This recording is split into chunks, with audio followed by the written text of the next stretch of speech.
So I have to pick this back up again here. I had to stop there.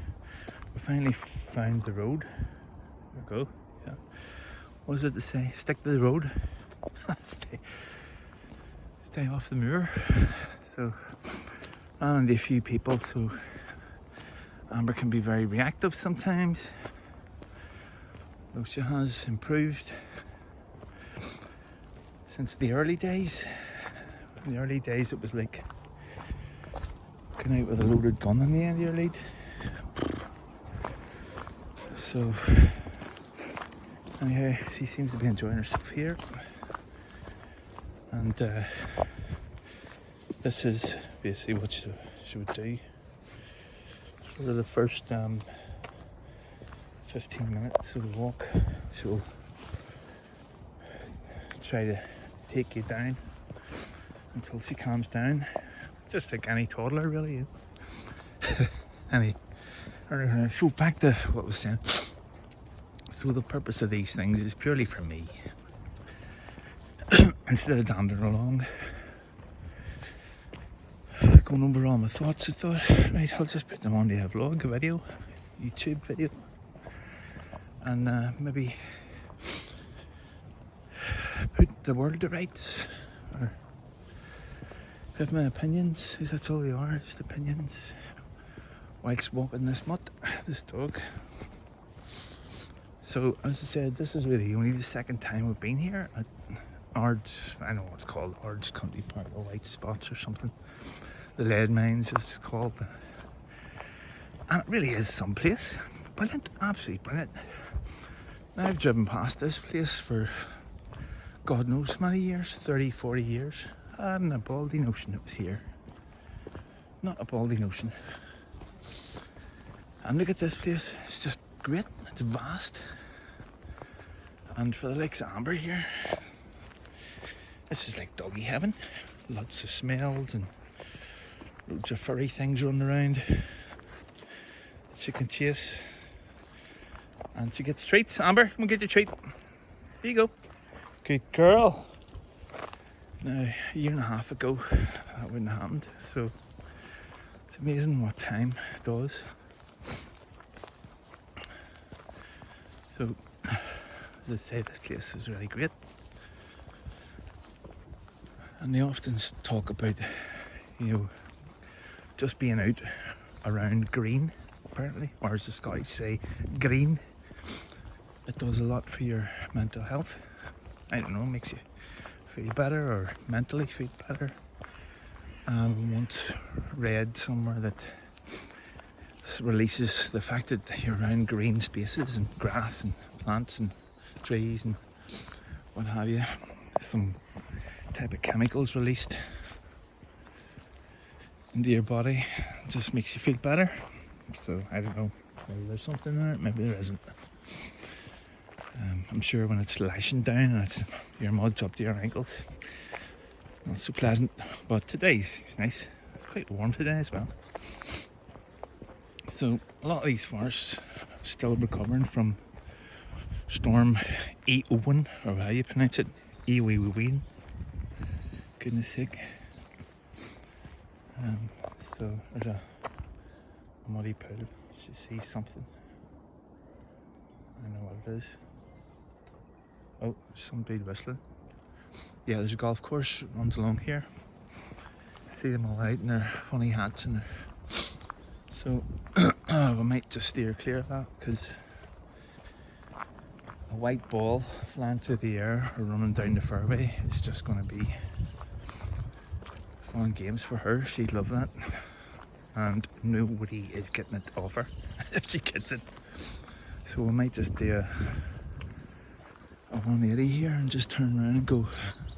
I see a path here coming up through the woods.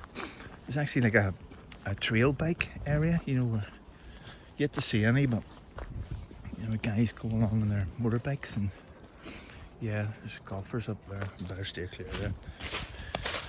Amber will just go nuts. So into the woods, Fangorn Forest, as to say. We'll get lost in here, I think, somewhere. We'll try and keep the trail. So, as I said, the whole point of these sort of videos, it could be 5 minutes, it could be 50 minutes, it could be 15 minutes. It's just basically me talking to myself about stuff. And if anyone does watch these things, then hopefully, I don't know, you'll get a laugh out of it, laugh at me or laugh with me, I don't know. Anyway, and Amber's just coming along for the ride. Or she's limping there. That's the limp. I'm not sure it actually gives her any problems, but she can still do 0 to 60 in 3 seconds flat. So it doesn't seem to bother her there. She sees a squirrel or something. So yes, Dutch Shepherds, wee bit about them. Or Herder Hollande is their real name. Herder Hollande. And basically, yes, as you know, they're from the Netherlands, they're Dutch. And were basically used on farms. Used to herd chickens and cows and goats and protect livestock. Keep the chickens out of the vegetable patches and all that rubbish. Even bred the pool carts, believe it or not. We're bred to pull small carts, and sometimes when I have her out in the lead with me, I can believe that, because it's like she's taking me for a walk half the time. I think it's all in the shoulders or something, you know. She's quite dainty at the back, but they have sort of this very powerful shoulders. And yes, they were used in the military, and after the Second World War they practically nearly died out. I think it was because of farming, mechanisation and farming and what have you. So I don't know who, but somebody decided to try and, you know, reinvent or reinvigorate or reintroduce the breed. So as I said, they're used in Holland. I said the Netherlands, didn't I? Yeah, Holland. They're used in Holland, same thing. And used by the military and the police, basically because they're great at guarding. They are supposed to be easily trained. So I don't know about that, but yeah, supposed to be easily trained and quite intelligent. And they have a natural prey drive, which is pretty high. In fact, when they're looking for these kind of dogs that do guarding and the military and protection, they'll select them on their level of prey drive. What I mean by the prey drive is basically the red mist comes down and they go for something. If you go onto YouTube and just type in Dutch Shepherd takedowns or something like that, you'll see the guys wearing the big padded suits, and great fun. The dogs will attack them and take them to the ground and hopefully let go at some point. So yes, Amber doesn't do that now. Maybe would have done that at the beginning, and it was out of fear more than anything. I think she was mistreated when she was a pup, to say, well, hence the broken leg. So I don't know where we're going now. We'll follow the red arrow. I think we'll follow the red arrow. We'll go up here, we might come back. So yes, history.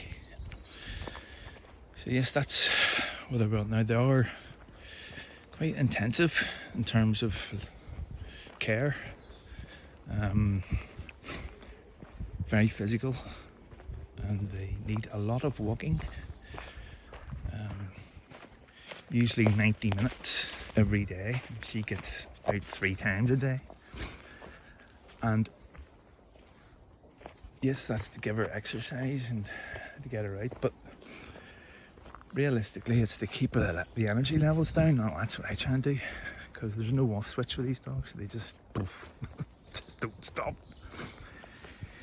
So the more she's out, I tend to think that keeps her mentally stimulated and physically stimulated, and I get a break. That's because they do take a lot of work. As I said, they can be very mouthy, physical, and biting and nipping, and they need to be always on the go, playing tug, destroying stuff. They destroy stuff. It basically means that they're frustrated. They don't have that mental stimulation. So it's good to have loads of toys, loads of balls, loads of horns. You can buy antler horns and bull horns. And that kind of keeps them busy. Amber, come on, we'll go this way. Just see there's the 18th hole over there, I think. I wish it was in the 19th hole. Oh, look at this thing up here. I think this is Catherine's car or something up here. Anyway, so we follow these yellow, sort of have these yellow arrows. This must be the trail. I thought they were graffiti, but no. Come on, Amber.